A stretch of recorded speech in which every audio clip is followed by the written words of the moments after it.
Long before baseball became America's favorite pastime, Cooperstown enjoyed a centuries-old tradition of being a center for fine drink. And today that's being celebrated again along the Cooperstown Beverage Trail. I got together my partners, which are Bear Pond Winery, Cooperstown Brewing Company, and Brewery Omegang, and we applied and got designated as a cuisine trail. Our cuisine trail is named the Cooperstown Beverage Trail. So the Department of Ag and Markets is establishing cuisine, farm, and apple trails. They're a 22-mile long trail, maximum in length, and we're just trying to move groups of people along this small trail that initially have come to Cooperstown just for their baseball. Now they're able to extend their stay and have a taste of agriculture that's local to the area. It's funny that in this day and age that you would want to make your livelihood running an antique cider mill in some ways. Do you think that a lot of people, when they discover it, they're really excited to be here and taking a step back? Well, the thing that we get is a lot of people bring their families back year after year, and we've watched generations of little kids up there at the cider gallery just watching the same smells and aromas. It's really heartwarming. You know, explain to me how a cider mill runs in this particular one. It doesn't use electricity, does it? This cider mill is run by the power of a Waterloo Boy tractor engine, which runs our grinder from 1924, and the turbine powers our water-powered press. So we're off the grid for cider making, except for our ultraviolet light machine. And the ultraviolet, that helps in terms of ensuring the quality of the cider? Yep, it guarantees cider safety, similar to heat pasteurization. Instead of introducing heat, it uses ultraviolet light to shine the light through cider. But you weren't just satisfied to just create cider and perhaps apple derivative products, if you will. You've made this into a full-fledged gourmet food shop. Tell me how that came about. It started off with just the sales of jams and jellies. And once we started sampling those, it really took off, and the more we sampled, the more we brought in. Now we have almost 3,000 different food items from all across New York State. We feature New York State products, but also across the country. My cider mill here has been here since 1856, and it's part of the tradition of the local economy. And brewing now was a part of the local area. Now it's come back full circle, where we have two brewing companies right in the Cooperstown area. The Beverage Trail does work for all of us, all the partners, and we had a great increase in the number of people that visited this year. You know, when you think about it, though, you get people from all over, well, really the world that come here to see the Baseball Hall of Fame. So if they find you, the word of mouth on your beer goes everywhere. Well, that really is the only way we advertise all our beers except for Old Slugger. We do have some advertising for that, but the rest of our beers are basically sold word of mouth. Tell me about coming up with Old Slugger as your first beer. What were you guys looking for your first out of the gate beer, in terms of taste and all that? Well, we brew our beers in the classic international styles in the ale tradition, which means open barrel fermentation. Lagers are fermented in closed barrels. And basically we wanted to start with a good, strong pale ale, and Old Slugger is a good, strong pale ale. It's malty, it's quite hoppy, and it's 5.5%. Our Benchwarmer Porter is a traditional London-style porter.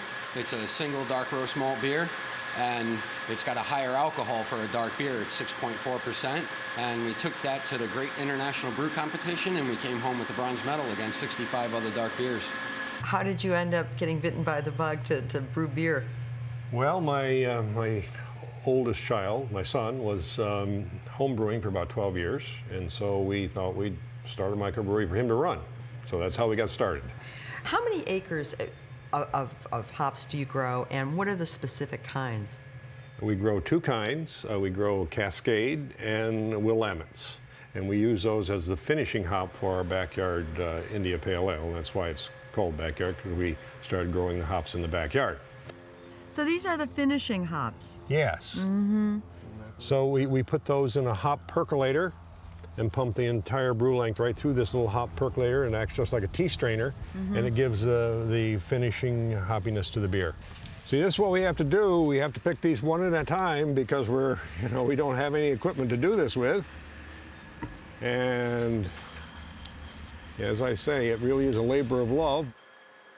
Bear Pond Winery has been operating since 1992. Now that you own it, it's kind of unique in that you not only serve your private label wine, but you have wines that are made from grapes all over New York State. Explain that to me.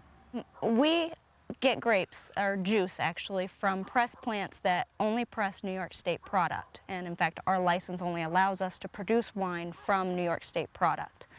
We bring that in because, one, we do have a vineyard, but it's very young, very small, and not enough to produce enough grapes for us to make all of our wines. So in order for us to offer more for everybody else, we get in juice from other press plants, and we produce our wines from that.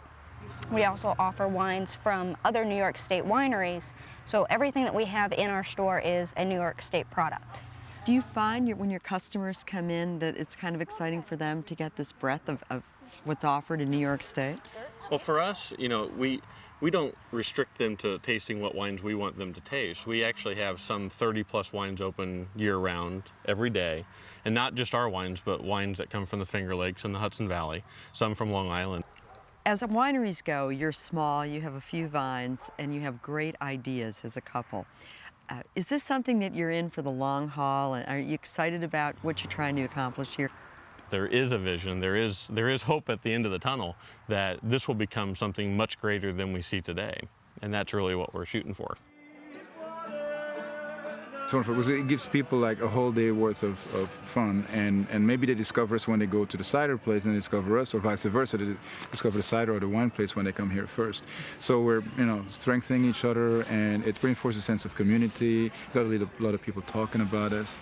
Tell me about the history of this brewery. It was built in 1547. No, it wasn't built in 1547, but the name Ommegang goes back to 1547. That was the first Ommegang festival in Brussels, and it's been repeated every year since. We've got more than 400 beers in Belgium. It's crazy, and the country is the size of Delaware, and so you wonder why. I think it's because we've been invaded a lot over the years, and so I think we need to celebrate the moment. We need to enjoy the moment because maybe tomorrow somebody's invading us. And so we like good food and we like good beer. When you smell a Belgian beer, it smells good, it tastes good, and then when you ingest it, it feels good. Our beer is meant to be enjoyed. You know, the big bottle has a cork top finish. That type of beer begs to be shared with another person or shared with a meal. Oh, wow. You like? I like. Oh, that is just so deep. I mean, there is a lot going on in that. We're very focused. It's nice because that's all we do is Belgian beer in America. The price point is a little bit lower because it's brewed here, doesn't have to be brought all the way from Europe. As far as the architecture of this building, this is really, I mean, Yes, how it's gorgeous. Now, this building itself, what was it before it became, oh my God. There was a hop farm here a long time ago, and then it was abandoned. You know, for a place that's kind of stuck and nestled in the middle of New York State, there's a lot going on here. Oh, yeah. You're making great beer, you have great festivals. Absolutely. Go upstate New York.